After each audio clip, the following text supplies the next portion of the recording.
হরে কৃষ্ণ। প্রিয় গৌর ভক্তবৃন্দ, গ্রহণ শেষ হওয়ার পরে কিন্তু এই বিশেষ কাজটি করতে একদমই ভুল করবেন না, যার ফলে কিন্তু আপনি 7 জন্ম কিন্তু পাপের ভুক্তভোগী হতে পারেন। কি সেই বিশেষ কাজটি? অবশ্যই আজকের এই ভিডিওতে আমি বিস্তারিতভাবে আলোচনা করব।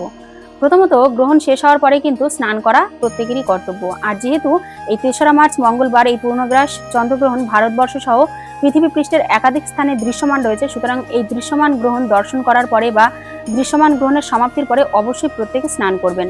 স্নান না করলে কিন্তু আপনারা 7 জন্ম পর্যন্ত কুষ্ঠরোগে আক্রান্ত হতে পারেন। সুতরাং এই ভয়ঙ্কর পাপ থেকে কিন্তু অবশ্যই মুক্ত হওয়ার চেষ্টা করবেন। তাই গ্রহণ শেষে অবশ্যই চেষ্টা করবেন গঙ্গা স্নান করার। তবে রাত্রিকালে গঙ্গা স্নান সম্পন্ন করা অনেকের ক্ষেত্রে অসম্ভব, সেক্ষেত্রে আপনারা গৃহেই কিন্তু স্নান করবেন। স্নান করলে কিন্তু গ্রহণের এই ক্ষতিকর প্রভাব আপনার জীবন থেকে কেটে যাবে এবং আপনার মঙ্গল হবে। কারণ গ্রহণ চলাকালীন সময় অনেক নেগেটিভ এনার্জি বা অনেক জীবাণু কিন্তু চারিদিকে ঘোরাঘুরি করে। সুতরাং গ্রহণ শেষের পরে অবশ্যই চেষ্টা করবেন স্নান করার। আর দৃশ্যমান গ্রহণের ক্ষেত্রে কিন্তু এই গ্রহণের প্রভাব কিন্তু অনেক শক্তিশালী হয়। সুতরাং আপনারা আশা করছি প্রত্যেকে এই পূর্ণগ্রাস চন্দ্রগ্রহণ দর্শন করার পরে স্নান করে নিজেকে পবিত্র করবেন। সকলে ভালো থাকবেন। হরে কৃষ্ণ।